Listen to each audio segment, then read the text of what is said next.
Hello friends, मैं हूं अजीज शेख। आप देख रहे हैं movie stock movie explain channel, जिस पर आज मैं बात करने वाला हूं डिज्नी प्लस पर रिलीज हुए लोकी की सीरीज के पहले एपिसोड के बारे में, जिस शो को फाइनली हिंदी में रिलीज कर दिया गया है। और इसकी अपडेट मुझे कल ही मिल गई थी, बट अनफॉर्चुनेट पावर कट होने की वजह से मैं आपको वो अपडेट नहीं दे पाया। खैर, लेकिन मैंने अपने इंस्टाग्राम अकाउंट पर उसकी स्टोरी डालकर आपको अपडेट दे दी थी कि ये शो हिंदी में रिलीज होने वाला है। अब ऑफिशियली कंफर्म ही लेट की जाएगी, तो उसमें मैं कुछ नहीं कर सकता। लेकिन जो भी हो, इस सीरीज का हिंदी में आना यही हिंट देता है कि फैंस की मेहनत रंग लाई है। वेल, तो अब चलिए बात कर लेते हैं लोकी के पहले एपिसोड की सारी डिटेल्स के बारे में, जिसने सच में अपने एक ही एपिसोड में हमें कई सारी डिटेल्स दे दी है एमसीयू के यूनिवर्स से रिलेटेड, कि पूरे ब्रह्मांड में जो कुछ भी चल रहा है उनकी देखरेख की जिम्मेदारी टीवीए वालों की है, ना कि थैनोस की। कि उन सभी का बैलेंस बिल्कुल सही तरीके से चलते रहे, जिससे कि टाइम में कोई भी छेड़छाड़ ना हो। तो अब और भी ज्यादा डिटेल में जाने से पहले डेफिनेटली एक मेजर स्पॉइलर वार्निंग तो बनती ही है, जिसमें मैं आपको उसके पहले एपिसोड की स्टोरी की रिकेप के साथ साथ बाकी दूसरी डिटेल्स भी देने वाला हूँ, जैसे कि कैरेक्टर्स, टीवीए और लोकी का मकसद क्या है अब इस बिल्कुल ही अलग से नए यूनिवर्स में। तो चलिए अब उन सारी की सारी डिटेल्स की बात करते हैं। लेकिन यहाँ से आगे बढ़ने से पहले अब एक छोटी सी रिक्वेस्ट भी, जो कि है इस चैनल को सब्सक्राइब, वीडियो को लाइक और शेयर करने की।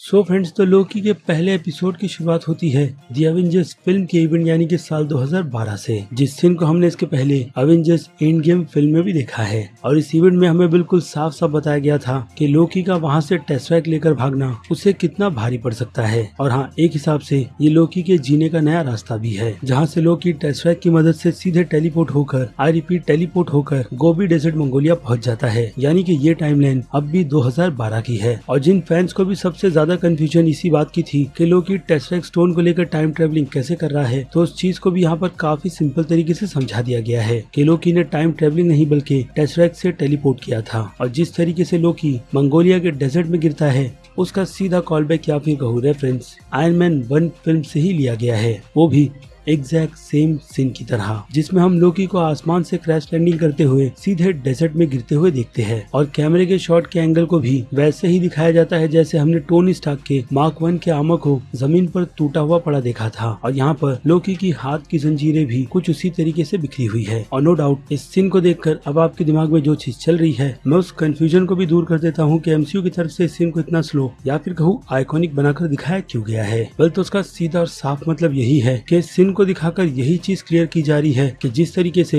आयरन मैन 1 फिल्म में टोनी स्टार्क को एक सेकंड चांस मिला था लाइफ को बिल्कुल ही अलग तरीके से सोचकर जीने का, वैसा ही मौका इस सीन से लोकी के भी कैरेक्टर को दिया जा रहा है। भले से ही वो चीज हमने एमसीयू के यूनिवर्स में कितनी भी बार क्यों ना देखी हो, लेकिन लोकी को बार बार चांस देना अब हमें अच्छा लगने लगा है। लेकिन याद रहे, ये लोकी एमसीयू के यूनिवर्स का वो लोकी नहीं जिसे हमने उसके स्टार्ट से खुद को बदलते हुए देखा। यानी कि प्रेजेंट की टाइमलाइन में लोकी काफी ज्यादा सुधरा हुआ था, वो भी कुछ हद तक। लेकिन अब ये लोकी दी एवेंजर्स की टाइमलाइन का है, यानी कि ईयर 2012 का, जहां पर उसके इरादे सिर्फ और सिर्फ यही प्रूव करने के थे कि लोकी राज करने के लिए ही पैदा हुआ है। बट अनफॉर्चुनेट लोकी अपने मकसद में कामयाब नहीं हो पाया। लेकिन फिर भी बदले की वही भावना और वैसा ही एटीट्यूड लेकर लोकी अब भी यही सोचता है कि वो सब कुछ इस यूनिवर्स में बदलेगा। इसलिए जब लोकी मंगोलिया के डेजर्ट में गिरता है, तो वो वहाँ पर भी मंगोलियंस पर अपना राज दिखाकर वैसी ही हरकतें करने वाला होता है। लेकिन टीवीए के वहाँ पर अपीयरेंस होने से लोकी का ध्यान अपनी जान टेस्राक पर चला जाता है, और हाँ, टीवीए वालों पर भी, ताकि वो लोग उसके टेस्राक को उठाकर वहाँ से भाग न जाए। लेकिन कुछ ही सेकंड्स में ये चीज भी क्लियर कर दी जाती है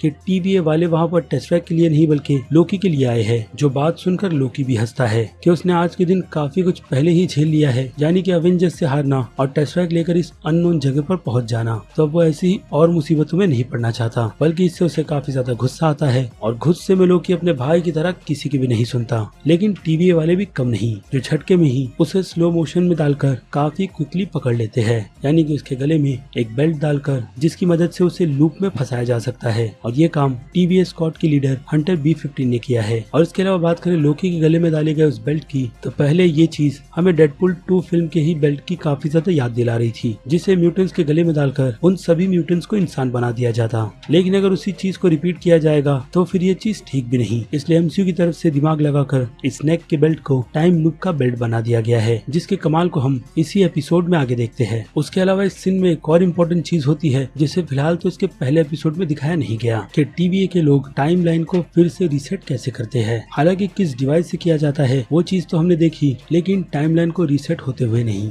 जो कि मुझे लगता है हमें इसके पहले इसके टीजर में दिखाई गई होगी इस सीन के अकॉर्डिंग, क्योंकि उस डिवाइस में ये कलर उस सीन से काफी ज्यादा मैच भी होता है। हालांकि MCU से इतने बड़ी चीजों की उम्मीद अभी के लिए तो लगाई नहीं जा सकती, इसलिए एक और ऑप्शन भी रखते हैं, एक सिंपल क्लिक के रीसेट के हिसाब का, जो डिवाइस शायद किसी तरीके की फ्लैशलाइट को जनरेट करेगा, जिससे सारी टाइमलाइन उसी गले में लगे हुए बेल्ट की तरह अपनी जगह पर वापस पहुंच जाएगी, सिवाय उस वेरिएंट यानी कि लोकी के जिसे TVA वाले अपने साथ ले गए हैं, क्योंकि लोकी ने टाइमलाइन को ब्रेक किया है। और इसके अलावा अभी के लिए तो ये चीज भी कंफर्म नहीं है कि TVA वाले जहाँ कहीं भी जाते हैं तो लोग उन्हें देख नहीं पाते, जबकि यहाँ पर देखकर ऐसा लगता है कि लोगों को TVA वालों की प्रेजेंट बिल्कुल साफ साफ दिखाई देती है। लेकिन हो सकता है कि इसी डिवाइस की मदद से TVA वाले अपनी टाइमलाइन को मिटाने में पूरी तरीके से कामयाब होते हैं। और उसके बाद के सीन में हम देखते हैं कि लोकी को सीधे TVA के हेडक्वार्टर ले जाया जाता है, जहाँ पर एक अपीयरेंस स्कल के कैरेक्टर की भी हम बिल्कुल साफ साफ देख सकते हैं। और स्कल्स को दिखाने का सीरीज में मतलब यही है कि स्कल्स का अपीयरेंस MCU के यूनिवर्स में हर जगह पर प्रेजेंट रहेगी। उसके अलावा हमें वहाँ पर एक और कैरेक्टर भी दिखाया जाता है जो इतना ज्यादा इम्पोर्टेंट नहीं है, लेकिन फिर भी उसका अपीयरेंस हमें यही बताता है कि TVA काम कैसे करता है, क्योंकि टिकट न लेने पर आगे उस बंदे को TVA का एजेंट काफी आसानी से मार देता है, जैसी मौत हमने इसके पहले थॉर द रैग्नारॉक फिल्म में भी देखी है। लेकिन हाँ, इन दोनों ही कैरेक्टर को देखकर ये बात भी क्लियर हो जाती है कि यूनिवर्स में कोई ना कोई टाइम को लेकर छेड़छाड़ करता ही रहता है, और TVA वालों का वैसे वेरिएंट को पकड़ना उनका काम है, जिनमें अब लोकी भी शामिल है, जिसे वहाँ पर हंटर B-15 लाकर उसका रजिस्ट्रेशन करवाती है, और टेस्राक को वहाँ पर बैठे हुए एक शख्स को देकर उसके सबूतों को नोट करने के लिए कहती है, जिस बैठे शख्स को ये नहीं पता कि ये है क्या चीज, और लोकी उसे बताता है कि ये टेस्राक है, और रिप्लाई में वो शख्स उस नाम को भी बिल्कुल बेकार कहता है। और फिर हंटर B-15 लोकी को एक कमरे में ले जाकर बंद कर देती है, जहाँ पर एक रोबोट लोकी के आइकॉनिक कॉस्ट्यूम को झटके में ही गायब कर उसे TVA के कैदियों वाला कपड़ा दे देता है। और अगेन एक और छोटे से सीन में एक और काफी मेजर डिटेल दी जाती है, यही कि लोकी के कैरेक्टर को MCU में कितना टाइम और एपिसोड देकर बदला जा रहा है, जिसकी शुरुआत ये पहला एपिसोड कर चुका है। और फिर यहाँ से लोकी को सीधे नीचे के फ्लोर पर भेजा जाता है, जो कि अगेन एक रेफरेंस है थॉर द रैग्नारॉक के डॉक्टर स्ट्रेंज वाले सीन का, जहाँ पर डॉक्टर स्ट्रेंज ने लोकी को एक लूप में फंसा दिया था, जिस लूप में लोकी बस गिरता ही जा रहा था। लेकिन यहाँ पर उसके गिरने का मतलब है, जिसे TVA में नोट भी किया जाता है कि लोकी को जब से TVA में लाया गया है तब से लेकर अब तक लोकी ने क्या क्या कहा है, ताकि प्रूफ के तौर पर उसकी ये बातें TVA वालों को दी जाए, यानी कि जो लोकी की हियरिंग सुनने वाली है। और फिर उसी सीन में एक और ईस्टर एग एक कैट का देकर यही बताया जाता है कि गूस कैट भी MCU के यूनिवर्स में एग्जिस्ट करती है, बट पता नहीं कि क्या सच में ये वही गूस कैट है या फिर एक नॉर्मल कैट। उसके बाद लोकी अगले फॉल में एक ऐसे रूम में पहुंचता है जहाँ पर हमें हिंट दिया जाता है शायद से अल्ट्रॉन का, जो कि एक रोबोट है, या फिर हो सकता है कि यहाँ से बाकी और दूसरे भी कई सारे रोबोट्स गए होंगे जो अनफॉर्चुनेट सर्वाइव नहीं कर पाए होंगे। लेकिन लोकी इस जगह से सर्वाइव कर लेता है क्योंकि वो रोबोट नहीं, पर एक टाइम पर लोकी को भी खुद पर डाउट होता है कि क्या वो सच में रोबोट है या नहीं, जिसके उस मशीन से पास होने के बाद वो मशीन उसके टेम्परल ओरा के पिक को क्लिक करती है, जो एग्जैक्ट कैसा है वो हम उस शख्स के हाथ में रखे हुए फोटो से बिल्कुल साफ साफ देख सकते हैं कि लोकी का ओरा ज्यादा रेड है, ठीक उसके गुस्से की तरह, जिससे पास होने के थ्रू डेफिनेटली उसकी पावर्स तो बिल्कुल भी नहीं गई होगी, क्योंकि टेस्राक भी वहाँ पर मौजूद है जिसे इस मशीन से पास नहीं किया गया। क्यों, तो इस डिटेल पर मैं आगे बात करूंगा। और फिर लोकी को वहाँ से सीधे टिकट काउंटर के लिए भेज दिया जाता है, जहाँ पर ज्यादा भीड़ बिल्कुल भी नहीं है, लेकिन फिर भी टिकट लेना कंपलसरी है, और दूसरा शख्स ऐसा बिल्कुल भी नहीं करता, जिसका हाल आगे क्या होता है उसके बारे में मैं आपको बता चुका हूँ। और TVA का गार्ड जो उसे मारता है बिना किसी सुनवाई के, वो चीज भी बिल्कुल साफ साफ ये बताती है कि वो शख्स बिल्कुल भी सुधरने के मूड में नहीं है, भले से ही वहाँ पर TVA की टाइमलाइन से रिलेटेड कई सारी जानकारी क्यों न दे दी गई हो। इसलिए शायद TVA का वो गार्ड बिना किसी की परमिशन के उस शख्स को वहाँ पर काफी आसानी से मार देता है। ऊपर से उस शख्स के पास टिकट भी नहीं थे, लेकिन लोकी उस गार्ड के कहने पर टिकट लेकर आगे बढ़ता है, जो उसी के लिए बाद में अच्छा होता है। यानी कि लोकी ये जो कुछ भी चल रहा है उसके बारे में जानना चाहता है, और भी काफी ज्यादा डिटेल में, क्योंकि 2D फिल्म के थ्रू जो डिटेल्स दी जाती है वो हम फैंस और बाकी दूसरी ऑडियंसेस के लिए है, लोकी के लिए बिल्कुल भी नहीं। रीजन है लोकी का गॉड होना, क्योंकि भगवान इन सभी चीजों पर बिल्कुल भी भरोसा नहीं करेंगे अगर उनके साथ इसी तरीके का मजाक किया जाए कि दुनिया उन्होंने नहीं बनाई। और उसके बाद शुरू होता है इंट्रो, लेकिन वैसा बिल्कुल भी नहीं जैसा हमने इसके पहले लोकी की सीरीज के टीजर में देखा है, बल्कि ये लोगो काफी ही पुरानी टाइम के हिसाब से दिखाया जाता है, क्योंकि ये एक शुरुआत है जिसमें हम कई सारी पुरानी टाइमलाइंस भी देखते हैं, जिस पर अगेन मैं आपसे आगे बात करूंगा। लेकिन अब लोकी के उस इंट्रो के पहले जो 2D एनिमेटेड डिटेल्स दी गई है TVA की, उस पर भी थोड़ी बात कर लेते हैं, जिस सारी की सारी सिचुएशन को एक्सप्लेन मिस मिनट का कैरेक्टर करता है, जिस कैरेक्टर की वॉइस इस सीरीज में तारा स्ट्रॉन्ग ने दी है। तो अब मिस मिनट्स के समझाने से हमें ये बात तो काफी अच्छी तरीके से समझ आ जाती है कि TVA यानी कि टाइम वेरिएंट अथॉरिटी को टाइम कीपर्स ने बनाया था कई सौ साल पहले, तब जब टाइम लाइन्स आपस में एक दूसरे से कई बार टकरा रही थी। यानी कि उस टाइम पर भी यूनिवर्स में टाइम को लेकर कोई ना कोई टाइम ट्रेवलिंग कर ही रहा था, या फिर कई सारे लोग ऐसा कर रहे थे। जिसकी अगर सबसे लेटेस्ट एग्जांपल की बात करें तो अवेंजर्स एंड गेम फिल्म में हमने 2 नेबुला देखी है, जो एक टाइम पर एक ही जगह पर होते हैं लेकिन डिफरेंट टाइमलाइन के। ये चीज टाइम पैराडॉक्स क्रिएट करती है, जिसकी थियरी में जाकर मैं आपके दिमाग को बिल्कुल भी खराब नहीं करूंगा, ठीक इसके पहले एपिसोड की तरह, जिसे अगेन MCU वालों की तरफ से बहुत ही अच्छी तरीके से एक्सप्लेन किया गया है, वो भी काफी शॉर्ट फॉर्म में, कि उतनी टाइमलाइन की गड़बड़ियों की वजह से टाइम कीपर्स ने आकर उस मल्टीपल टाइमलाइन को समझा और उसे प्रॉपर टाइमलाइन में रख दिया। क्योंकि कई सारी टाइमलाइंस अगर आपस में एक दूसरे से टकरा रही थी तो इससे अंत अच्छा बिल्कुल भी नहीं होता। यानी कि जो इवेंट्स या फिर कह लो नसीब लिखा गया है, उसे कोई बार बार टाइम ट्रेवलिंग की मदद से बदल रहा है, जो टाइम कीपर्स के अकॉर्डिंग बिल्कुल उनके नसीब के हिसाब से ही चलनी चाहिए। और हाँ, एक और बात, इस पूरे के पूरे 2D एनिमेशन के शॉर्ट क्लिप्स को काफी 70s के जमाने का बनाकर प्रेजेंट किया गया है, ताकि हम इसी से अंदाजा लगा ले कि TVA इस टाइमलाइन में कितना पुराना है, जिसे मुझे लगता है कि कोई भी आकर प्रॉपर टाइमलाइन में रख सकता है कि इसकी शुरुआत हुई कहाँ से थी। और रही बात टाइम कीपर्स की, तो उन्हें मार्वल की कॉमिक बुक में ही हू रिमेन्स ने बनाया था, वो भी अपनी गलतियों से सीखने के बाद। तो हो सकता है कि ये छोटा सा 2D कमर्शियल भी हमें उसी चीज का हिंट दे रहा हो कि उसकी ये गलती फिर से रिपीट ना हो, इसलिए उसने टाइम कीपर्स को बनाकर उनके कंधों पर काफी बड़ी जिम्मेदारी डाल दी, ताकि टाइमलाइन में कोई भी गड़बड़ी ना कर पाए, जो इस सीरीज में अगेन कोई करने वाला है। और शायद उसकी स्टोरी हमें कहीं ना कहीं ही हू रिमेन्स के कैरेक्टर की ही स्टोरी की याद दिलाएगी कॉमिक बुक की, क्योंकि मुझे लगता है कि इस सीरीज में ही हू रिमेन्स के कैरेक्टर को ऐसा कहकर बताया जाएगा कि टाइम कीपर्स को उसने बनाया था। यानी कि MCU के यूनिवर्स में टाइम कीपर्स के आगे कोई नहीं है, या फिर कह लो पीछे भी, क्योंकि MCU की टाइमलाइन में अब टाइम कीपर्स बिल्कुल सही सलामत और जिंदा है, जो फिलहाल तो अपने किसी और ही कामों में बिजी है, और उनकी जगह ये सारी की सारी जिम्मेदारी TVA के लोग संभालते हैं, जिन्हें इस सीरीज में हम रवोना रेंसलेयर के कैरेक्टर को संभालते हुए देखते हैं। तब जब लोकी सीधे टाइम कीपर से बात करने की डिमांड रखता है, यानी कि गॉड से बात करेगा, जिसकी हियरिंग में उसकी इस विश को बिल्कुल भी पूरा नहीं किया जाता। और उसके अलावा इस शॉर्ट एनिमेशन में हमें एक डिटेल उन पर्संस की भी दिखाई जाती है, जो लोग टाइम ट्रेवलिंग कर अपने इवेंट को छोड़कर बाकी दूसरे इवेंट में इन्वॉल्व हो जाते हैं। खास करके ये सीन, जो शायद कहीं ना कहीं थैनोस का होम प्लेनेट टाइटन है, क्योंकि बैकग्राउंड में हम टाइटन की ही बनाई गई एक काफी जायंट शिप को देख सकते हैं, जिसे इन्फिनिटी वॉर में भी हमने काफी क्लियरली देखा है। यानी कि हो सकता है कि थैनोस का टाइटन प्लेनेट ऐसे ही किसी वेरिएंट के चलते डिस्ट्रॉय हुआ होगा, लेकिन अगेन फिलहाल तो अभी ज्यादा उम्मीदें बिल्कुल भी नहीं लगानी चाहिए। उसके बाद इस शॉर्ट एनिमेशन क्लिप में हम यही देखते हैं कि कैसे TVA वाले आकर उस टाइमलाइन को रीसेट करते हैं, ताकि चीजें फिर से नॉर्मल हो जाए। लेकिन उस वेरिएंट पर एक ट्रायल चलाया जाता है, ताकि वो उस ट्रायल में TVA वालों को समझाए कि उसने जो कुछ भी किया था वो सही है या गलत, और गलती मिलने पर उसे रीसेट कर दिया जाता है, जो कि लोकी के भी साथ होने वाला था। लेकिन मॉर्बियस के होने की वजह से ऐसा बिल्कुल भी नहीं होता, जो लोकी को किसी खास मिशन के लिए यूज करना चाहता है। लेकिन उससे पहले वो लोकी को पूरी तरीके से प्रिपेयर करेगा और यही देखेगा कि क्या वो उनके काम का है भी या नहीं, जिसे लेकर मॉर्बियस ने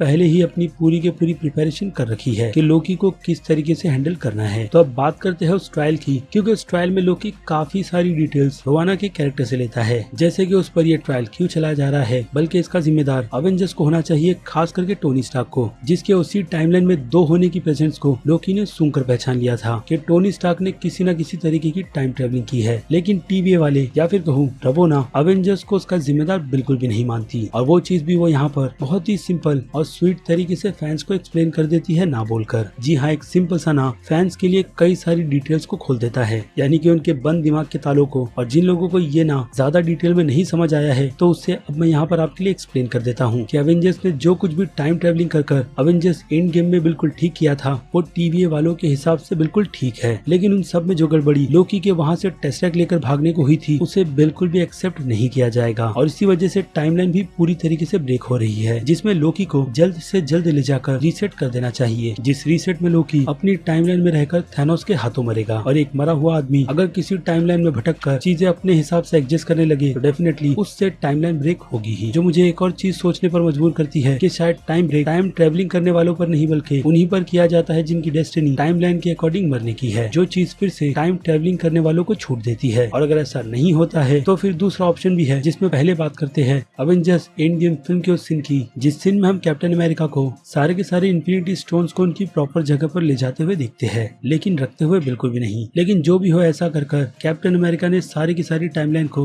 बिल्कुल भी ब्रेक नहीं किया, यानी कि TVA के रूल को, जिस रूल की डिटेल हमें उसी फिल्म में एंशिएंट वन ने काफी अच्छी तरीके से समझाई थी कि टाइम ब्रेक होने पर इस तरीके से टाइमलाइन पूरी तरीके से बर्बाद होना शुरू हो जाएगी। यानी कि कैप्टन अमेरिका ने टाइम ट्रेवलिंग कर सारे के सारे इन्फिनिटी स्टोन्स को एक काफी अच्छी जर्नी के चलते उनकी जगह पर रखा है, और हाँ, थॉर के म्योनिर को भी, जिसे लेकर कहा तो यही जा रहा है कि कैप्टन अमेरिका से वो म्योनिर शायद लोकी छीन कर प्रेजेंट की टाइमलाइन में ले आएगा, जिसकी जरूरत फिलहाल तो Thor love and thunder film में है। लेकिन मुझे लगता है कि ये सच पूरा नहीं होगा, क्योंकि ये काम शायद से लोकी करेगा, लेकिन ये वाला नहीं। और हो सकता है कि लोकी टाइम ट्रेवलिंग कर कोई अलग ही म्योनिर को उठा कर ले आए, ना कि कैप्टन अमेरिका वाले म्योनिर को, क्योंकि इस सीरीज में हम 2012 की टाइमलाइन के अलावा बाकी और 2 भी टाइमलाइन देखते हैं, वो भी कई 100 साल पहले की, जिसमें से एक ईयर 1549 का था और दूसरा 1858 का। अगेन उस डिटेल पर मैं आगे बात करने वाला हूँ, क्योंकि मुझे कहीं ना कहीं ऐसा लगता है कि कैप्टन अमेरिका को भी TVA में लाया गया होगा, जहाँ पर उन्होंने ट्रायल के चलते बहुत ही अच्छी स्पीच दी होगी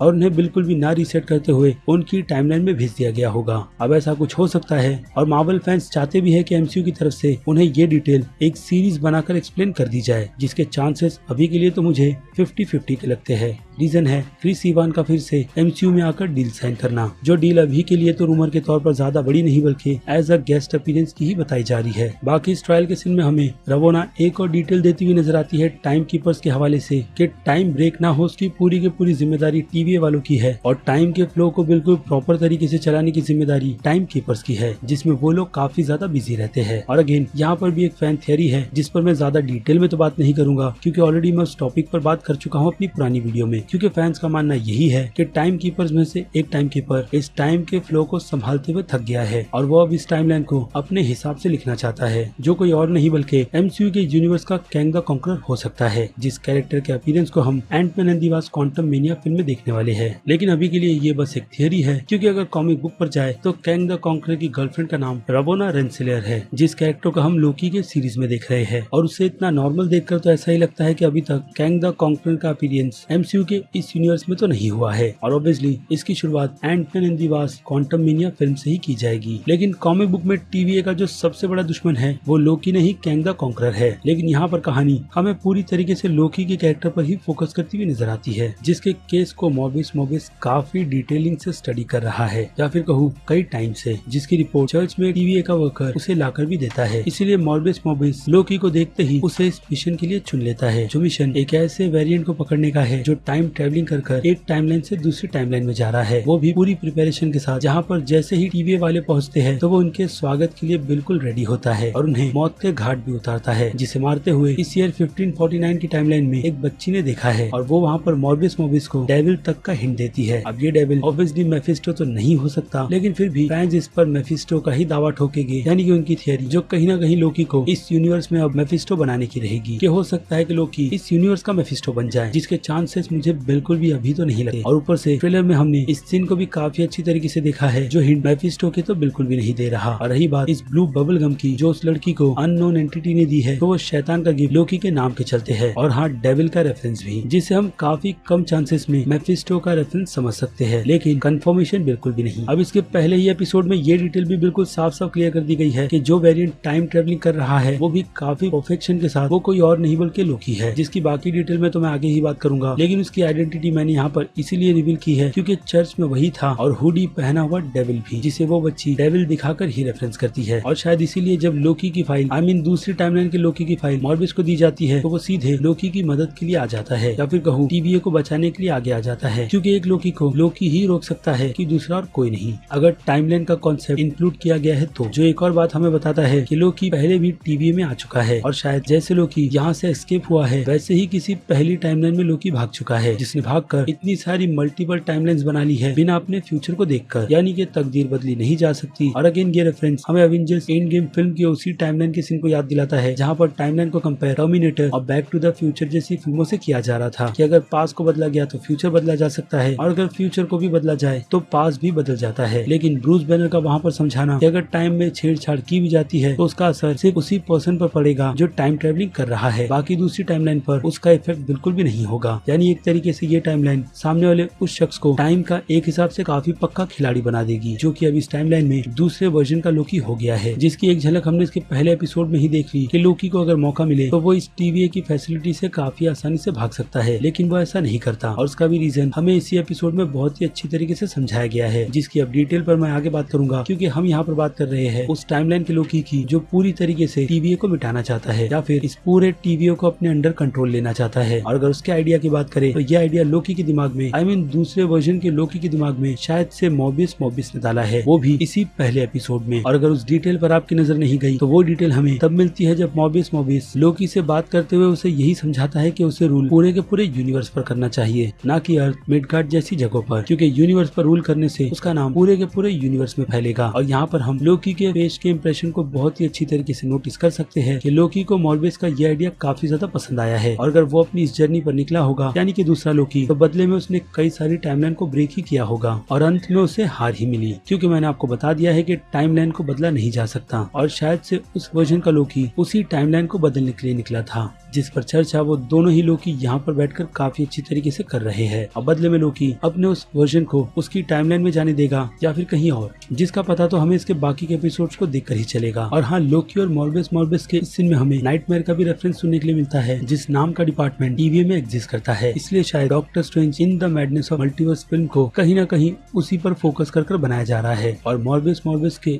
इस रिप्लाई से कि वो लोकी की मदद उस जगह को जलाने में करेगा, यही हिंट देती है कि TVA वाले भी उस डिपार्टमेंट से काफी ज्यादा जलते होंगे जो TVA के अंडर रहकर काम नहीं करता। उसके अलावा लोकी इस बात से भी बिल्कुल एग्री नहीं कि TVA को लिजर्ड जैसे दिखने वाले टाइम कीपर्स चलाते हैं, क्योंकि अगर ऐसा है तो पूरे ही यूनिवर्स के असल बॉस टाइम कीपर ही रहेगी, बाकी और कोई भी नहीं, क्योंकि इनके अकॉर्डिंग सेलेस्टियस कह लो या फिर पूरा यूनिवर्स भी इनके आगे कुछ नहीं। और अगर ऐसा है तो लोकी एक गॉड है जो भी सच से टाइम कीपर्स के अंडर आएगा। और रही बात सुपर हीरोज की, तो मुझे लगता है TVA ज्वाइन करना उनके लिए सबसे बेस्ट ऑप्शन होगा, जो MCU के एग्जिस्टेंस के हिसाब से सबसे ज्यादा ताकतवर चीज है, जहाँ पर सुपर हीरोज कह लो या फिर लोकी जैसे गॉड की भी पावर्स यहाँ पर काम नहीं करती। और हाँ, इन्फिनिटी स्टोन्स की तो बात ही छोड़ दो, जिसमें से एक स्टोन यानी कि टेस्टेक को लोकी ने यहाँ पर यूज कर देखा, जिसकी पावर्स यहाँ पर बिल्कुल भी काम नहीं कर रही। इसलिए शायद लोकी अब इस जगह को और भी काफी ज्यादा समझना चाहता है। और हाँ, ये भी कि उसी के वर्जन का दूसरा लोकी इतना ज्यादा एक्सपर्ट और टाइम को डिफीट कैसे कर रहा है। और बाकी के इस इंट्रोगेशन सीन में हम दी एवेंजर्स फिल्म के ही कई सारे रेफरेंस को देखते हैं और उसके अलावा BD ऊपर के रेफरेंस को भी, जो MCU के यूनिवर्स में लोकी ने किया था कई साल पहले अपने भाई थॉर से शर्त हारने के बाद। लेकिन वो टाइम में कोई भी छेड़छाड़ नहीं है, इस बात की कंफर्मेशन मोबियस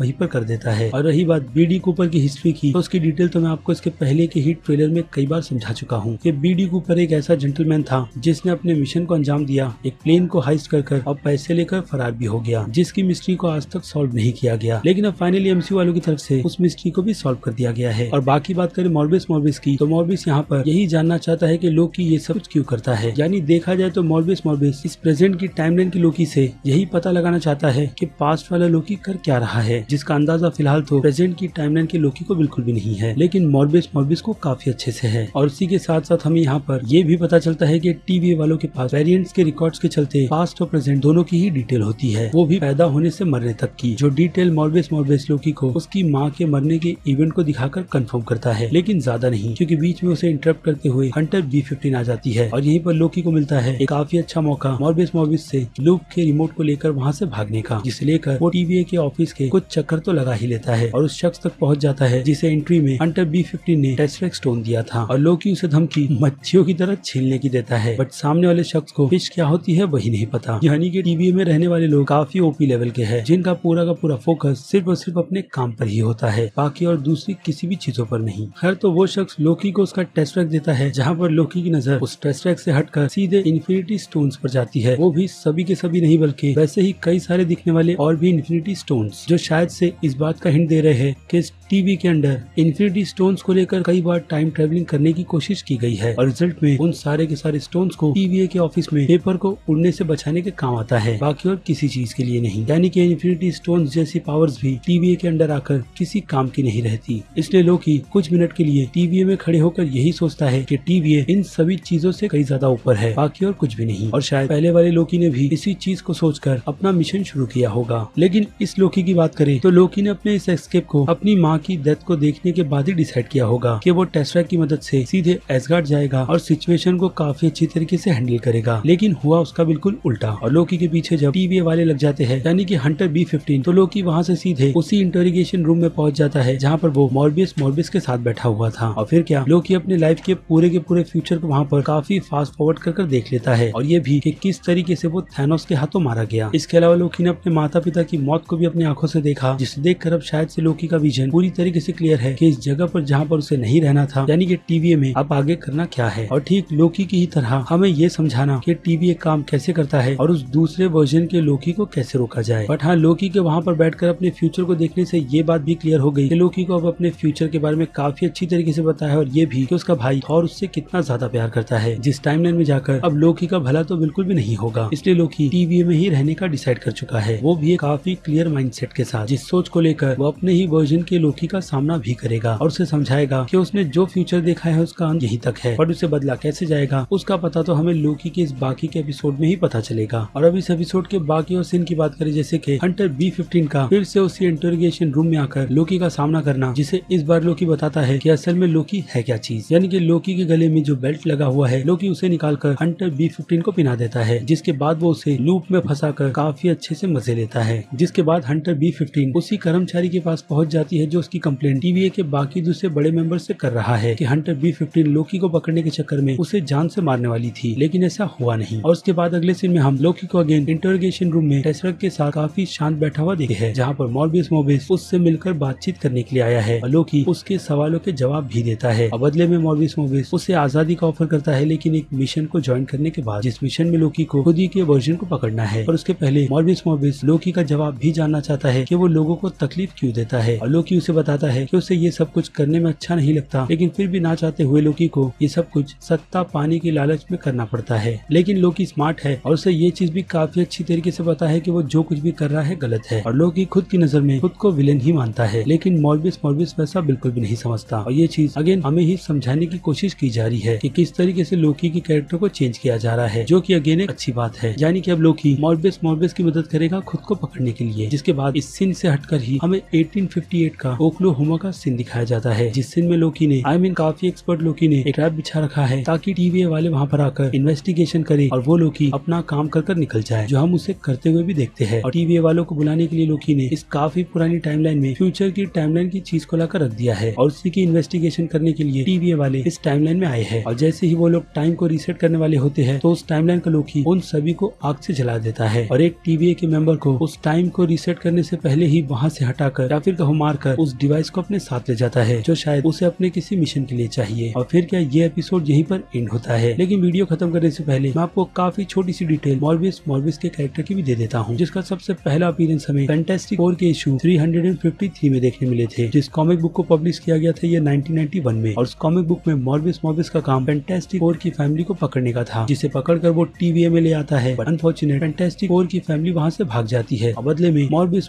को मिलता है डिमोशन। इसके अलावा मॉर्बियस के कैरेक्टर की जो कोई भी डिटेल MCU की कॉमिक बुक में है वो ज्यादा तो नहीं, लेकिन किसी मिस्टीरियस से कम भी नहीं है। यानी कि इस कैरेक्टर को लेकर मार्वल की कॉमिक बुक में ज्यादा कोई भी एक्सपेरिमेंट नहीं किया गया, लेकिन अब MCU के यूनिवर्स में ये कैरेक्टर कितना ज्यादा इंपॉर्टेंट होगा उसका अंदाजा तो हमें लोकी की सीरीज के इस पहले ही एपिसोड को देखकर चल गया होगा कि MCU में कॉमिक बुक से किसी भी अंडररेटेड कैरेक्टर को उठाकर कितना ज्यादा इंपॉर्टेंट बनाया जा सकता है। वेल, तो ये थी सारी की सारी हिडन डिटेल्स लोकी सीरीज के एपिसोड 1 की, और हाँ, इसके एपिसोड की रिकेप भी, जिसे लेकर अब आपकी क्या राय है उस बारे में मुझे कमेंट कर जरूर बताइएगा कि लोकी की ये सीरीज अब आपको कितनी ज्यादा पसंद आई है और कितनी नहीं। बाकी अगर आपको वीडियो में कुछ भी पसंद आया है तो इस वीडियो को लाइक करना तो बिल्कुल भी मत भूलिएगा। और अब चलिए खत्म करते हैं वीडियो को यहीं पर। मैं हूँ अजीज शेख, आप देख रहे थे movie stock movie explain channel, जिसे अगर आपने अभी तक सब्सक्राइब नहीं किया है तो सब्सक्राइब कर लीजिए और बगल में बने हुए इस बेल आइकन के साथ साथ नोटिफिकेशन को भी ऑल पर क्लिक कर दीजिएगा। बाकी मैं मिलूंगा जल्दी आपसे दूसरी किसी वीडियो में किसी और फिल्म या फिर किसी और सीरीज के टॉपिक पर बात करते हुए। तब तक के लिए आप मेरे चैनल के बाकी दूसरे वीडियोस को एंजॉय कीजिए और टिल देन